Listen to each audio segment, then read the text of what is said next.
All right, this is the DEWALT ash vacuum. This is to be used with your fireplace.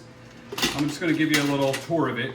So if we open up these little clasps here, you have a filter, and it also has a pre-filter, which is really nice. Both of these filters are washable. The hose seems long enough, and it's actually very flexible, so it doesn't, pull this over when you get too far away from it. It's nice. It locks in there, and on the tip here, it's metal.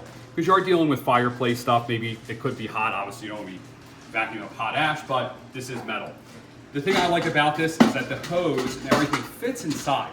Yeah, I mean, it might get ash on it and stuff like that, but, I like that you can close this up like that. Now, the one thing they really thought about also was the length of the cable. Your fireplace usually isn't right next to an outlet. Usually it's pretty far away.